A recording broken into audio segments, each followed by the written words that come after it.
Nós temos a ira como paixão e nós temos a ira como um vício capital. Então nós não podemos confundir uma com a outra. Vamos ver que a ira como paixão é algo que pode, prestem atenção, algo que pode ser usado para o bem. Pode ser usado. Não quer dizer que sempre seja. Não. Pode ser usado como para o bem. Agora, a ira como um vício, como sendo um vício capital, ela não é jamais usada para o bem.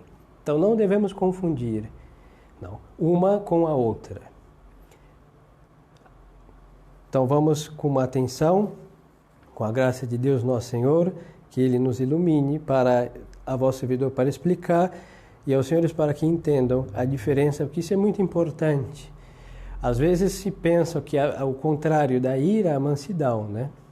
Então, as pessoas pensam que ser manso é ser uma pessoa amorfa, uma pessoa que fale baixinho, que tenha cara simpática, não? Que seja incapaz de matar uma formiga, em que todos possam maltratá-la e ela diz amém e aleluia, que pise em cima dela, que ela é enganada. É assim como a terminologia vulgar se resume assim, que é um trouxa. Não, isso não é ser manso, isso não é ser virtuoso, isso não é ser manso, não é o contrário da ira. Isso é outra coisa, que tampouco é virtude. Mas outros pensam que usando a ira para o bem, então que o seu péssimo temperamento, caráter insuportável, então aí, não, eu tenho a ira como paixão e eu sou o justiceiro. Não, tampouco. Não é bem assim. Tem pessoas propensas a um ou outro vício capital por disposição do temperamento, tal ou qual paixão da alma está mais aflorada em seu obrar e não necessariamente está sendo bem usado. Então vamos, com a graça de Deus, considerar para não deixarmos enganar-nos por este maligno vício que se camufla e se disfarça como uma paixão justiceira, ou que descaradamente se manifesta como ira e que todos têm que me aguentar porque eu sou assim e não tem outra. Não, tem sim, tem remédio e vamos ver tudo a seu devido tempo. Então nós sabemos que existem as chamadas paixões da alma. O que vem a ser as paixões da alma? Nós vamos explicar muito brevemente, em outra ocasião nós podemos considerá-las melhor, mais extensamente. As paixões da alma são movimentos impetuosos do apetite sensitivo para o bem sensível, com repercussão mais ou menos forte sobre o organismo. Aqui vai explicar o autor, o Tanqueray, sobre esta paixão e estamos a segui-lo. Na base da paixão não há pois um certo conhecimento ao menos sensível de um bem esperado, adquirido, ou do mal contrário a este bem, e deste conhecimento é que frotam os movimentos do apetite sensitivo. Então é uma parte mais animal do homem, em que tem esses movimentos, que são movimentos que deveriam ser movidos pela reta razão, mas por causa do pecado original, há um certo divórcio e independência desses movimentos por causa da rebeldia que causou na psicologia humana o efeito do pecado original. Esses movimentos são impetuosos e se distinguem, assim, dos estados afetivos agradáveis ou desagradáveis, que são calmos, tranquilos, sem aquele ardor, sem aquela veemência que há nas paixões. Então, as paixões são movimentos impetuosos. É uma característica, não? Precisamente porque são impetuosos e atuam fortemente sobre o apetite sensitivo e que tem repercussão até no organismo físico por causa da estreita união entre corpo e alma. Então, temos que lembrar que o homem é um todo substancial, é corpo e alma. Não é só alma e não é só corpo. Então, as moções do corpo ou da parte animal repercutem na alma do homem, da mesma forma que as ações da alma repercutem no corpo do homem. Eu lhes dou um exemplo. quando alguém está irado pela ira, quer paixão, quer vício, o que há? Vício na alma, paixão no corpo, vamos deixar assim. O que acontece? Uns vão mudar de cor, vão ficar vermelhos, às vezes é vergonha, mas uns irados também vão tremer, também, às vezes é por causa de certo medo, ou a fúria faz também. O coração acelerada, o fluxo de sangue cada vez mais correrá um pouquinho mais agitado. Uns vão suar, vão gritar e vão ter, cada um tem os seus movimentos, inclusive corporais, quando estão com em ação, quer a paixão, quer o vício. Então há uma repercussão. E este modo é impetuoso. E aqui temos a descrição de 11 paixões da alma. Não vamos ver isso, repito. Nós vamos somente ver em outra ocasião. Aqui nos importa somente a ira. Só uma aclaração, seguindo o nosso autor, ele vai dizer que se diferem, pois, as paixões dos sentimentos, que são movimentos da vontade. Os sentimentos são movimentos da vontade. Por conseguinte, supõe conhecimento da inteligência e, com serem fortes, não tem a violência das paixões. Assim que há amor-paixão, amor-sentimento, temor passional e temor intelectual. E acrescentamos que no homem, animal racional, as paixões e os sentimentos se combinam muitas vezes, quase sempre, em doses variadíssimas, e que é pela vontade auxiliada pela graça que chegamos a transformar em nobres sentimentos as paixões mais ardentes, subordinando estas àqueles. Agora, por que ele diz no homem animal racional? Porque os animais também têm paixões. Não. Nós vemos, por exemplo, não é só por uma questão de destaque, mas ver a fúria, está como um leão. É verdade, o leão é um pouco furioso. É do seu instinto semelhante poder destroçar a presa. Mas então, existe nele este ímpeto para que ele cumpra com o que o seu instinto determinou na natureza do leão. Então, o homem como animal tem também estes, e são as paixões, salvo que no homem deveriam ser guiadas pela reta razão, inteligência, vontade. E no animal elas são sempre guiadas pelo instinto. Por isso são ordenadas no modo animal, selvagem.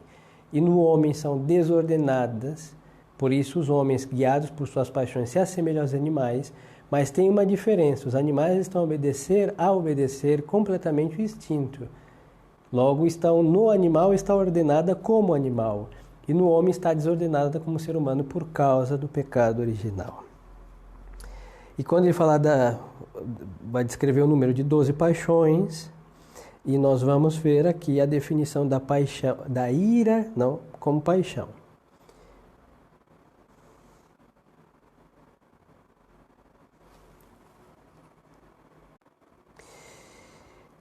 Ele define como aquela que repele violentamente o que nos faz mal e excita o desejo da vingança. Então, esta é muito brevemente, simples, de modo muito simples, mostrando a ira como uma paixão da alma. Agora nós vamos ver a ira como um vício capital. E ambas coisas nos importam muito para que possamos distinguir o movimento de uma para corrigi-lo e domesticá-lo, segundo a ordem de Deus, discipliná-lo, e a outra para extirpá-lo. Não é um se cultiva, se corrige, se educa, e outro deve ser destruído. O vício deve ser destruído. Então nós sabemos que existem os 7 pecados capitais, e eles são chamados capitais porque eles são causas de outros inúmeros pecados. Então são grandes mães de pecados. E todos têm como mãe das mães o orgulho. Agora, cada filho do orgulho gula, avareza, todos eles, os outros 6, são pais e mães de inúmeros filhos, assim, muitos, de tal modo que todos os pecados têm origem nos pecados capitais. Então, a ira. A ira, considerada como paixão, né, é uma necessidade violenta de reação, determinada por um sofrimento ou contrariedade física ou moral. Esta contrariedade desencadeia numa emoção violenta que distende a forças no intuito de vencer a dificuldade. Sente-se então impulsos de descarregar a cólera sobre pessoa, animais ou coisas. Então, como paixão, por exemplo, não funciona a televisão. Hoje em dia todas funcionam, infelizmente funcionam. Um católico nem deveria ter em casa esse aparelho, mas vamos lá. Não funciona a televisão, o controle remoto não está ruim, o que as pessoas ficavam? Apertavam o botão, colocavam um palito de fósforo não sei aonde, depois que todas as gambiarras não funcionavam mais, davam uns tapas que coincidia com a televisão funcionar, e depois os tapas já não surtiram efeito, o que elas faziam? Pegavam e jogavam no chão e acabavam e compravam uma nova. Pois então, a ira recaía sobre um objeto. Destruí-lo. Por quê? Porque não está funcionando. E esse não funcionamento irrita, porque queria ver e etc. e não foi possível. Ou a ira recai sobre uma pessoa. E aí temos as pessoas, quer fisicamente consideradas, quer fisicamente significadas. Como que pode ser? Fisicamente considerada a agressão física, ou verbal, insultos e etc. Para palavras ofensivas. E significamente, ela representada as fotos. Quando se pega e se recorta a foto da pessoa que supostamente lhe fez alguma injustiça, quer injustiça real, quer injustiça no sentido muito subjetivo da consideração. E o que faziam? Se cortava em pecado. Normalmente mulheres fazem isso. Então o que elas não conseguem fazer com a pessoa, fazem com a foto. Ou coisas da pessoa. Deu o presente, aí vai lá e quebra. E assim muitos outros modos. Então, impulsos de descarregar a cólera sobre pessoas, animais ou coisas. Os animais também sofrem bastante dos seus donos, que eles não têm nada a ver com o que aconteceu, ou às vezes fizeram alguma coisa desagradável porque os donos não educaram, ou porque é um instinto animal e vai fazer daquele jeito, hein? Uns animais são mais domesticáveis que outros, então tem uns que têm uma limitação e vão fazer porque são animais, mas o dono fica irritado, vai lá e dá uma surra no animal para descarregar sua ira, sua fúria, sua cólera. Então aqui, seguindo, distingue-se duas formas principais: a cólera rubra, ou expansiva nos fortes, e a cólera branca, ou pálida, ou espalmódica nos fracos. Na primeira, bate o coração com violência e impele o sangue para a periferia, acelera-se a respiração, purpureia-se o rosto e incha o pescoço, desenham-se as veias sobre a pele, eriçam-se os cabelos, faísca o olhar, saltam a voz, entrecortada e exuberante.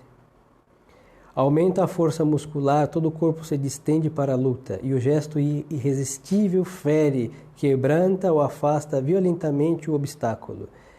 Na cólera branca, contrai-se o coração, torna-se a respiração difícil, cobre-se a face de palidez extrema, goteja-se a fronte num frio suor, cerram-se as maxilas, guarda-se um silêncio impressionante, mas a agitação contida no interior acaba por estalar brutalmente, descarregando-se por meio de golpes violentos. Então vai ter a cólera furiosa, furibunda, chamada rubra, e a outra branca, mais mitigada, mais tranquila, mais ira. A ira, considerada como um sentimento, é um desejo ardente de repelir e castigar um agressor. E há uma cólera legítima, numa santa indignação, que não é senão o desejo ardente, mas racional, de infligir aos criminosos justo castigo. Foi assim que Cristo, nosso Senhor e Deus, entrou em justa cólera contra os vendilhões, que com seu tráfico contaminavam a casa de seu pai. O sumo sacerdote Eli, pelo contrário, foi severamente censurado por não ter reprimido o mau procedimento de seus filhos. Então nós temos aqui como uma paixão nosso Senhor, na sua santa e perfeitíssima humanidade, verdadeira humanidade, natureza humana perfeita e íntegra, nosso Senhor tinha as paixões. Então, quando nosso Senhor pega o chicote e expulsa os vendilhões, o que ele faz? Ele está usando uma ira santa. Obviamente, não é como um vício, porque nosso Senhor, graças à sua perfeição, é uma pessoa divina, não tem nenhum pecado, nem possibilidade de nenhuma. Porque é uma natureza perfeita e lembramos que esta pessoa é a pessoa divina, é o Verbo encarnado.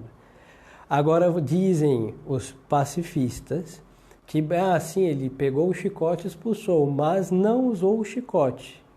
Logo, a violência física, a agressão, ela está desacreditada, nosso Senhor não a usou. Mas vamos lá, o que é a paixão? Nós acabamos de considerar, e nosso Senhor a usou, mas só que ela é usada de modo racional. Foi necessário usar a chicotada? Não foi.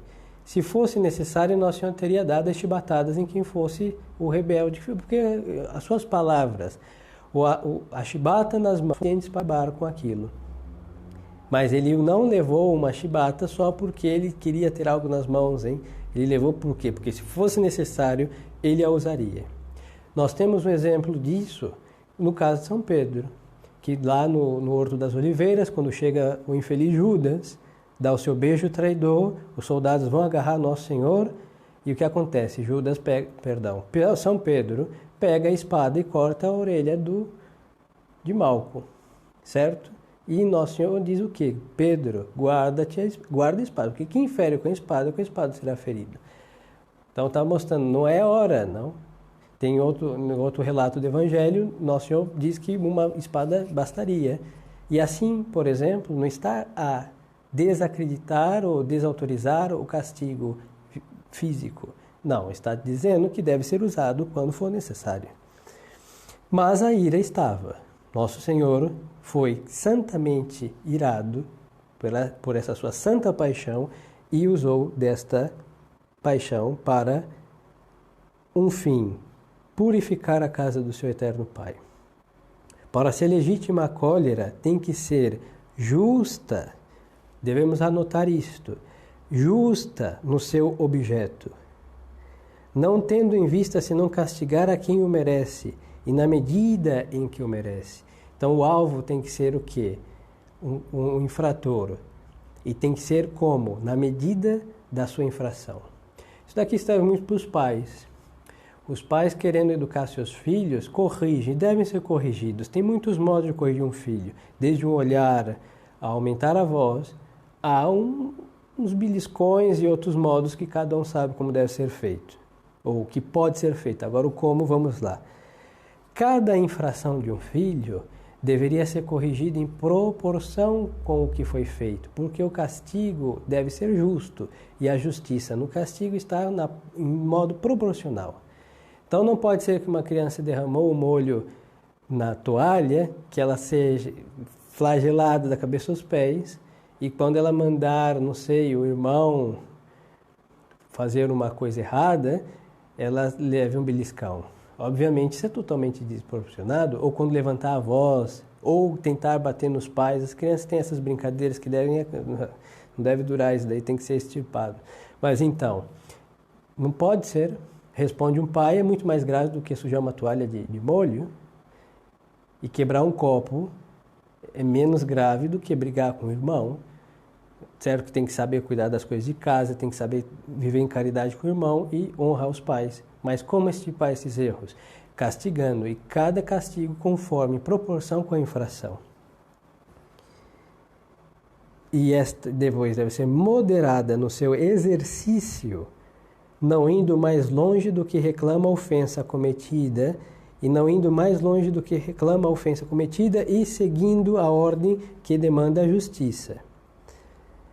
Depois deve ser caritativa na sua intenção, não se deixando arrastar a sentimentos de ódio, porque o sentimento de ódio, ele aumenta a suposta necessidade de castigar.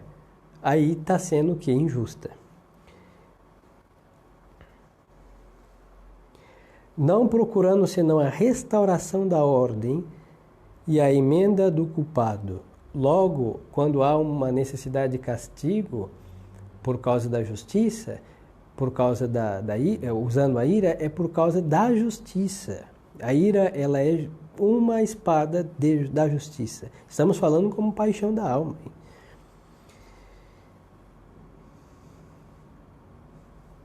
E sobretudo nos superiores e nos pais, que a cólera é legítima, mas os simples cidadãos têm por vezes direito e dever de se deixar inflamar de cólera santa para defender os interesses da cidade e impedir o triunfo dos maus, e que efetivamente há homens que a doçura deixa insensíveis e nada temem senão o castigo. Mas então, um outro princípio é que seja aplicada de um superior a um inferior, porque é justiça. A justiça nunca no seu exercício leva a desordens.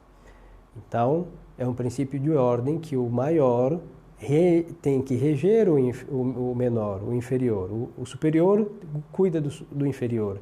Então, assim sendo, se deve ser corrigido o inferior, logo, o inferior não pode se levantar nesse sentido de ira, no procedimento de castigar ao seu superior.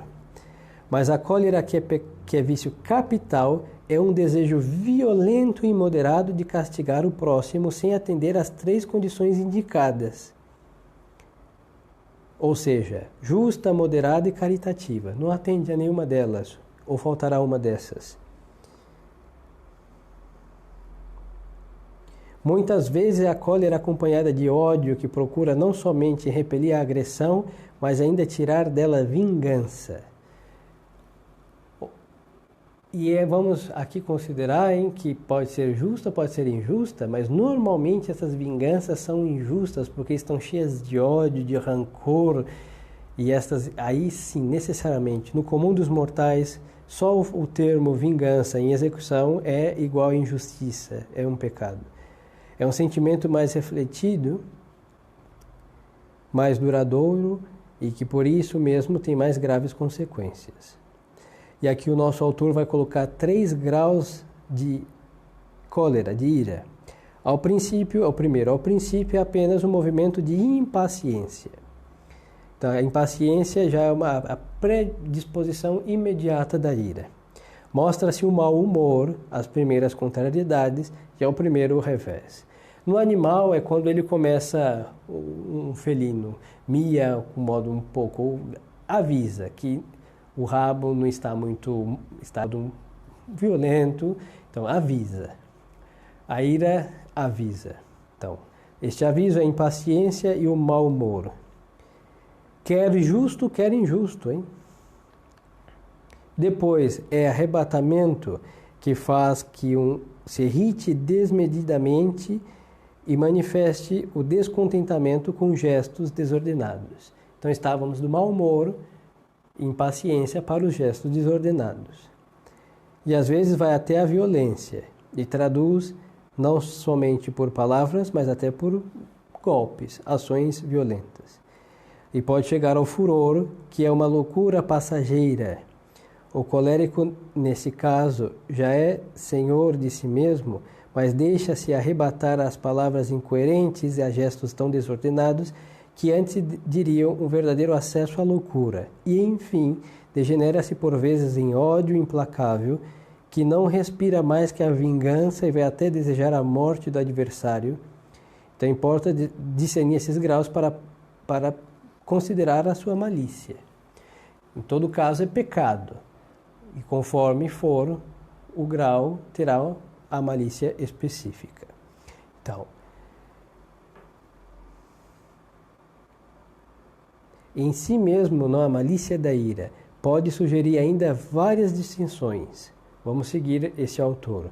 Quando a cólera é simplesmente um movimento transitório da paixão e de sua natureza pecado venial, porque então há excesso na maneira porque ela se exerce nesse sentido que ultrapassa a medida, mas não há, assim, o supomos, violação de grandes virtudes da justiça ou da caridade. Há casos, contudo, em que é tal o excesso que o colérico perde o domínio de si mesmo e se deixa arrastar a graves insultos contra o próximo. Se estes movimentos, postos que passionais são deliberados e voluntários, constitui falta grave, muitas vezes, porém, não passam de semi-voluntários.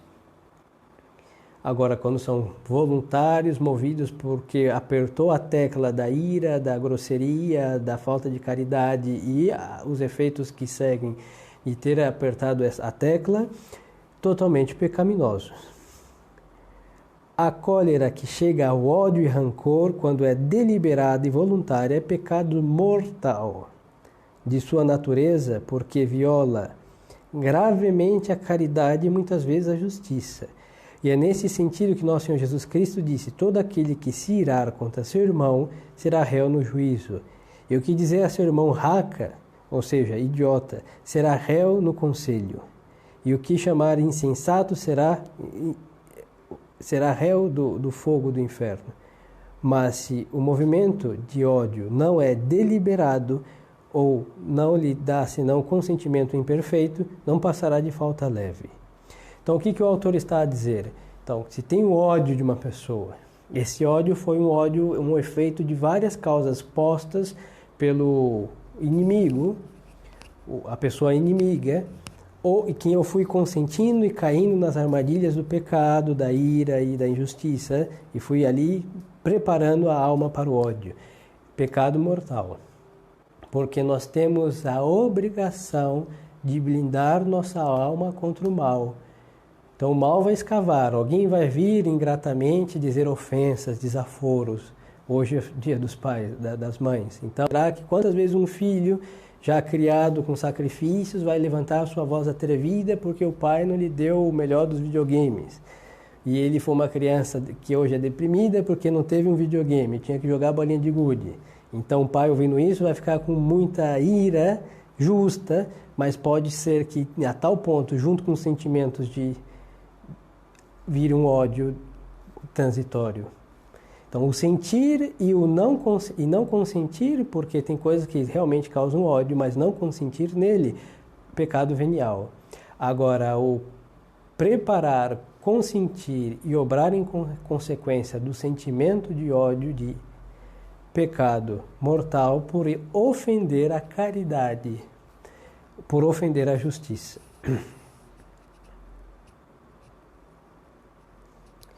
Os efeitos da cólera, da ira, quando não são reprimidos, são às vezes terríveis.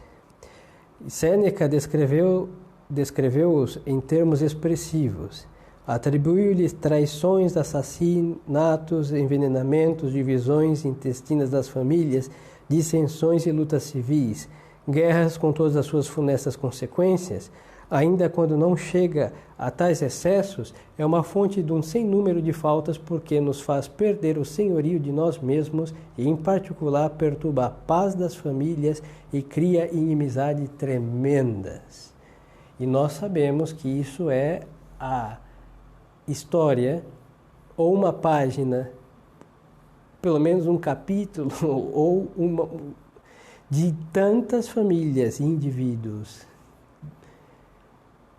Tantos ódios em famílias e irmãos, principalmente quando tem que dividir herança.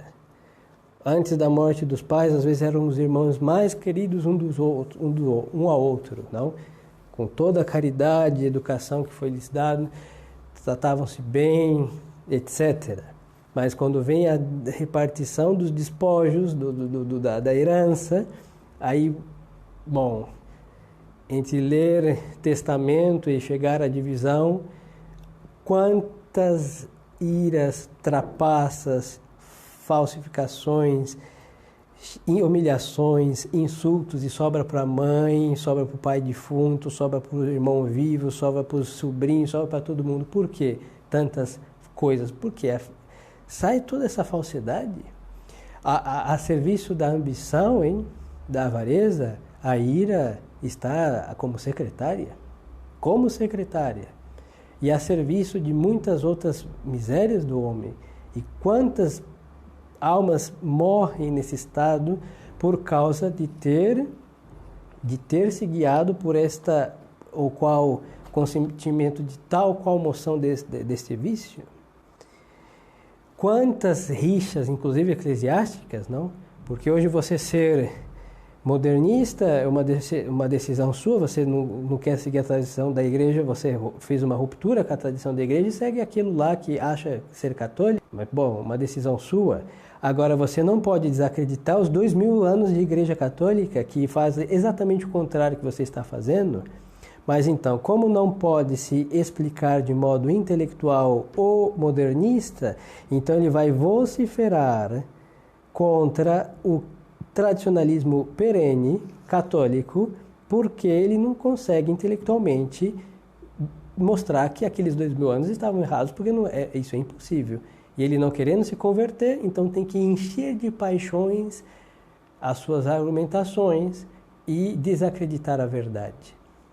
E agora, entre tradicionalistas também, porque nós temos várias posições, desde um tradicionalismo que reconhece e resiste, ao que não reconhece e não resiste, e aos que seguem a vida católica e não está nem aí nem com uma coisa nem com a outra, esperando que Deus coloque um verdadeiro pastor das almas e que tudo se solucione. Mas então, entre uma e outra posição, tem doutrina católica que mostra que certos estão errados. Mas só que esses certos, sabendo que algo está errado porque eles têm uma opinião dogmatizada, então tem que desacreditar o parecer do outro tradicionalista que não faz o que ele faz. Por quê? Porque justamente como a doutrina católica mostra que aquilo não é possível fazê-lo corretamente, conforme a tradição católica de verdade, então tem que colocar, por causa de iras, invejas e rixas, um monte de cólera, e aí vai ser divisões, calúnias e essas briguinhas de blogs e de sites e de coisas, etc., de artigos e tantas bobagens que perde o tempo, em vez de instruir as almas, ficam aí desacreditando um ao outro. E a ira está nada mais e nada menos que a serviço do diabo, que transforma o homem num animal. Aquele que era imagem e semelhança de Deus se transforma numa perfeita imagem de um animal irracional, e quando a ira reina, o homem se torna literalmente, em todos os efeitos de seu obrar, um demônio. Não há nenhuma diferença, hein? Porque mente descaradamente, hein? Mente a céus e terras, engana-se consciência, deturpa assim, até restrições mentais e põe a serviço de tantas falcatruas que é diabólico. Não há outra explicação. E é o homem movido pela sua ira. Sob o aspecto da perfeição, é a ira de São Gregório um grande obstáculo ao progresso espiritual e que, de fato, se não o reprimimos, faz-nos perder a sabedoria ou a ponderação, também faz perder a amabilidade, que faz o encanto das relações sociais, e a preocupação da justiça, porque a paixão impede de reconhecer os direitos do próximo e faz perder o recolhimento interior tão necessário à união íntima com Deus, a paz da alma, a docilidade às inspirações da graça. Então isso é muito importante, porque não é só questão de rezar, de mandar dizer missa, hein? E de ter um monte de imagens dentro de casa. Se a sua alma é guiada pelos cavalos da ira, a sua carruagem não está indo a caminho do céu. Não. Esses 7 cavalos aqui dos vícios capitais, ele arrasta as carruagens para o inferno. Agora, se você tem um cavalo da ira e tem outros cavalos das virtudes que arrastam para o céu, o que vai? Cada um vai para o seu lado. E a sua carruagem vai ficar destruída. E você não vai ficar nada mais que morrer no caminho. E quem morre no caminho é recolhido pelo inimigo. Então vamos agora ver os remédios para que este mal não faça sua alma nem ser arrastada para o inferno e nem morrer no caminho e ser levada para lá, mas chegar a sua carruagem da sua alma ao reino dos céus. Primeiro remédio Para triunfar da paixão, não se deve descuidar meio algum. Há meios que o autor chama higiênicos, que contribuem para prevenir ou moderar a cólera. Tais são um regime alimentício, emoliente, banhos tépidos, duchas, abstenção de bebidas excitantes e, em particular, das alcoólicas. Por causa da união íntima entre o corpo e a alma, é mister saber moderar o mesmo corpo. Mas como nesta matéria é preciso ter em conta o temperamento, o estado de saúde, requer prudência e que cada um consulte um médico. E muitas vezes é caso de um psicólogo, hein? A alma está tão sem controle e o coração está tão cheio de feridas que já são... está todo cheio de buracos que precisa de uma boa confissão precedida de um grande arrependimento e depois perdoar os seus inimigos das injustiças objetivas ou subjetivas e depois um tratamento. Muitas vezes precisa. Esta paixão da alma consegue deixar a alma deforme. Então precisa de uma restauração espiritual que é própria do sacramento da confissão, da vida de oração e também na parte física da constituição psicológica precisa de um tratamento. Às vezes até de calmantes e remédios, porque virou realmente um leão. Mas os remédios morais são ainda melhores. Para prevenir a cólera, é bom acostumar-nos a refletir antes de fazer qualquer coisa, para não deixarmos dominar pelos ímpetos da paixão. Trabalho longo, de longa duração, mas eficazíssimos. Então, o que acontece? Nós nunca vamos ser pacientes e nunca vamos poder exercer esta virtude se não for no meio da tribulação. Então, graças à providência de Deus, os meios não faltam e são abundantíssimos. Então, as almas devem saber engolir os enxames que tem que engolir de vespa. Assim. O que vamos fazer? É engolindo-os? É refletindo? É racional este grito? A quem eu vou gritar? É minha mãe, é meu pai, é minha esposa, é o meu marido? Não posso. Entre esposos? Não, tampouco. Quem é? Não pode. Não é assim que funciona a coisa. Vamos conversar como seres humanos, mas agora não dá. Então o que eu faço? À noite a gente conversa. Depois que passam as carruagens dos exércitos, tem que esperar baixar a poeira para ver o que está na frente, porque se eu saio dando tiro, posso matar o exército amigo, aliado. Então, esperar. Por isso, junto com a mansidão, está aliada a paciência. Então, indispensável. E a reflexão. Normalmente as almas iracundas são almas irracionais porque se movem pelo ímpeto, impetuosas, precipitadas. Neste modo, por isso são muito infantis nesse aspecto. Quando essa paixão, a despeito de todas as cautelas, nos sobressaltou o coração, melhor é sacudi-la com presteza que querer negociar com ela, porque por muito lugar que se lhe demos, se faz senhora de toda a praça, havendo-se como a serpente que introduz facilmente todo o corpo para poder meter a cabeça. É mister logo que a sentirdes, convocar prontamente vossas forças, não áspera, nem impetuosamente, mas suave e ainda mais seriamente. Aliás, se quisermos reprimir a cólera com ímpeto, mas nos perturbamos. E para melhor sofrear a ira, é útil divertir a atenção, isto é, pensar em qualquer coisa diversa do que a que possa excitar a ira. É necessário, pois, desterrar a lembrança das injúrias recebidas, afastar as suspeitas, etc. E outro remédio, devemos invocar o auxílio de Deus quando nos vemos agitados pela cólera, a imitação dos apóstolos, combatidos pelos ventos e tempestades no meio do mar, porque Deus mandará as nossas paixões que sossegue e sobrevirá grande tranquilidade. Palavras de São Francisco de Sales. Então, quando estamos irados, não adianta seguir a conversa. Começou uma discussão que foi dominada pela paixão, pelo vício da ira. É melhor interromper. Ah, mas é a verdade. Sim, mas a verdade, ela tem como grande aliada as virtudes.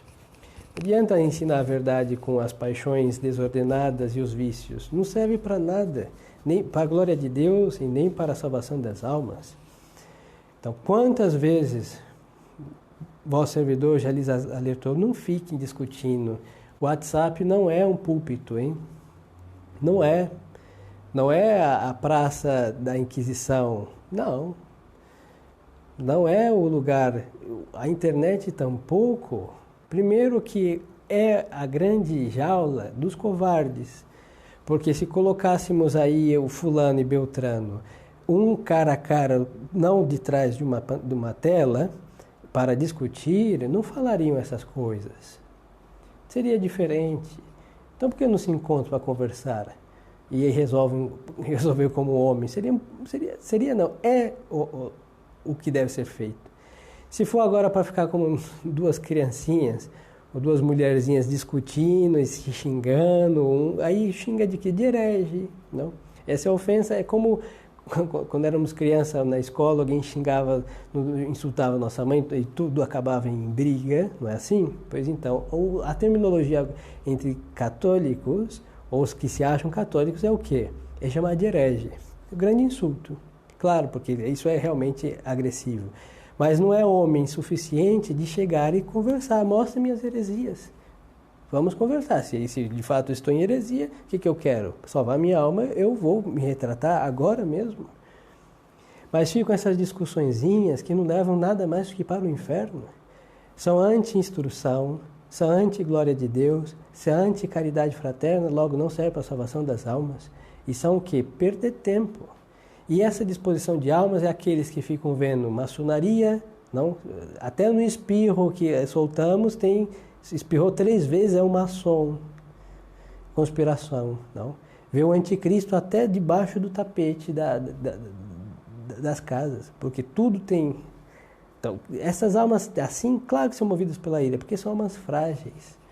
E junto com a sua ira está a sua covardia. Por isso tem uns que são muito valentes com mulheres, não?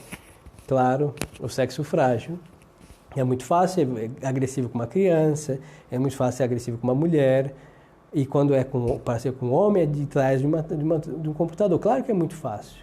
Você não vai receber um murro na sua cara merecido por via de uma... Aí vão te insultar. É a coisa mais fácil que tem e mais ao seu ouvido, não? Ou aos seus olhos pela leitura. Então, o que acontece? Essas almas são frágeis. E por isso deve sair desse entorno que excita as suas paixões e vícios para poder praticar a virtude da mansidão. Enquanto estiverem nesse entorno, vão exercer o quê? Os seus vícios. A sua alma vai ser dominada pelas paixões desordenadas. E a sua oração não alcança, hein? Vamos insistir até a minha sepultura. Não adianta colocar o que nós devemos fazer às custas de oração. Pedir auxílio a Deus, nós devemos. Não? Nós devemos pedir auxílio a Deus, mas só que nós não podemos colocar nas costas dos santos o que deve estar em nossas mãos. Quando a cólera excita em nós sentimentos de ódio, rancor ou vingança, é impossível curá-los radicalmente com outro remédio que não seja a caridade fundada no amor de Deus. É o caso, então, de nos lembrarmos que somos filhos do mesmo Pai Celestial, incorporados no mesmo Cristo, chamados à mesma fidelidade eterna, e que estas grandes verdades são incompatíveis com qualquer sentimento de ódio. E isso daqui é importantíssimo. Devemos escrever em nossos espelhos, porque nós devoramos o próximo, o que eu falava entre católicos, entre eclesiásticos. Nós estamos mordendo nada mais que devorando o nosso próprio dedo, é o nosso braço. É porque somos membros do corpo místico de Cristo. Então, se eu destroçar fulano, quem vai pegar o martelo e ficar batendo no dedo do pé? Um louco, só pode. Fala, não, eu estou me vingando do meu dedo, porque ele chutou, supostamente, e por isso é uma loucura, ele chutou a ponta daqui da cama e estragou, eu senti dor logo para que meu dedinho nunca mais chute ali, eu vou martelá-lo. Parabéns, insanidade absoluta. A mesma insanidade é daquele que devora o seu irmão de banco de missa, da mesma capela, da mesma assistência sacerdotal, ou se não é do mesmo grupo, mas é da mesma fé católica, então você está sendo um louco, um insensato, e às vezes se destrói o que? Um sacerdote, às vezes se destrói o que? Um bispo, às vezes se destrói o que? Uma autoridade religiosa. Então você está dando um tiro nada mais que na cabeça ou no pescoço, e isso daí é fatal. Isso é um suicídio espiritual. E o mesmo acontece, salvando as distâncias, dentro de casa, entre marido e mulher. É dar martelada na cabeça e no pescoço. Logo, desestrutura todo o corpo. Todo o corpo. Então, não podemos. Então, as considerações reais, não é um sentimentalismo de fé e ficar, sim, somos mesmos, que lindo, que belo, isso é verdade, mas depois não levar à consequência. Por isso é grave, por isso é pecado. É ofender a sacralidade da verdade de fé que a caridade nos ensina. Recordemos as palavras do Pai Nosso, perdoai as nossas dívidas, assim como nós perdoamos os nossos devedores. E como desejamos vivamente receber o perdão divino, de mais bom grado, perdoaremos aos nossos devedores. É verdade que aquele ingrato, aquele prepotente, aquele atrevido faltou com algo que devíamos ter recebido, a gratidão, o respeito e etc. Então, se nós vamos perdoar as dívidas deles para conosco, para que Deus perdoe as nossas para com Ele. É isso que o Pai Nosso nos ensina. E é isso que nós devemos fazer. E não nos esquecemos exemplos de Cristo, nosso Senhor e Deus, chamando ajuda a seu amigo, ainda no momento da traição, e quando do alto da Santa Cruz, pelos próprios verdugos, rezou e pediu com ânimo para esquecer e perdoar. Ou seja, Pai, perdoa-lhes porque não sabem o que fazem. Evitaremos pensar nas injúrias recebidas e em tudo o que elas se refere. Os perfeitos orarão pela conversão de quem o ofendeu e encontrarão nesta prece bálsamo suavíssimo para as feridas da sua alma. E assim nós temos aqui o remédio para a cólera. Vou lhes dar um exemplo. O maior e mais acabado, o mesmo Nosso Senhor. Porque a ira santa, obviamente como paixão, ela vai se vingar, em definitiva. Vai se vingar. E como? É o que Nosso Senhor fez. A maior vingança de Nosso Senhor para com seus inimigos ou para com seus amigos contritos que o traiu e volta, no caso de cada um de nós como pecadores, em cada confissão, sabe qual é o maior castigo a que Deus aplica? Assim, o tapa mais doloroso, qual que é? É o perdão. É o perdão. Então vemos que a vingança de Deus, virtuosíssima, é o perdão. Por isso Judas é o mais desgraçado de todos os traidores, porque se inflamou de orgulho para não receber esse tapa da cara vindo da mão de Deus para o levantar. Ele preferiu por suas próprias mãos se rebaixar ao inferno e lá está sepultado. Por isso o orgulho é demoníaco e é o pai de todos, e aqui vemos como esta paixão tem consigo uma filiação íntima com o orgulho. Por isso Deus sempre vai perdoar humilhando, porque a ira está a serviço do orgulho de modo especialíssimo. E assim, cada vez que nós perdoamos os nossos inimigos, nós fazemos a maior, a mais eficaz das vinganças possíveis. Então, se alguém tem uso de razão e sabe usar as paixões, é aquele que sabe perdoar. E sabe pedir perdão também, porque é muito fácil sair perdoando os seus inimigos, mas tem que saber pedir, reconhecer as próprias culpas e pedir perdão. Essa é a grande vingança, a melhor de todas. É um prato saborosíssimo, hein? o perdão e a virtude e a santidade. Um caso para terminar, São Carlos Borromeu. São Carlos Borromeu era famoso por muitas virtudes, mas uma se destacava. São Carlos Borromeu tratava de modo especialíssimo e sem falsidade, mas de modo assim extremadamente caridoso seus inimigos. Tanto que se dizia que se alguém quer ser bem tratado por São Carlos Borromeu, seja seu inimigo. Ele se esmerava em rezar, em tratar com a mais fina das caridades os seus inimigos. E assim temos a lição dos que nós honramos e devemos imitar. Tratemos bem. Às vezes são inimigos nossos porque o problema está dentro de nós. Tem gente insuportável, hein? Temos que olhar ao espelho e enxergar o que ali está representado. É um ser insuportável. Às vezes nós nem mesmo nos suportamos, não é verdade? Então outros também não vão suportar. E vão agir porque são movidos por paixões. E assim sendo, queridos fiéis, para depor esse círculo vicioso, porque vai se perpetuando de lado a lado, então vamos acabar e cortar estes grilhões do pecado, essas correntes que arrastam esses cativos ao inferno, pela prática da virtude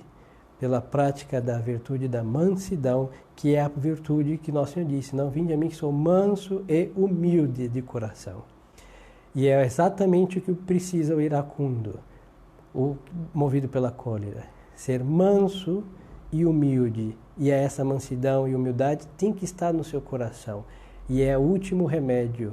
E as minhas últimas palavras: então, o grande segredo para termos paciência e mansidão verdadeira, não fingida, não hipócrita, é termos uma devoção íntima com o Sagrado Coração de Jesus, que ali vamos aprender a praticar essas virtudes de modo muito bem com o Divino Mestre, com esse transplante de coração. Então, Jesus, mas de coração, fazei o nosso coração semelhante ao vosso. Em nome do Pai, e do Filho, e do Espírito Santo. Amém.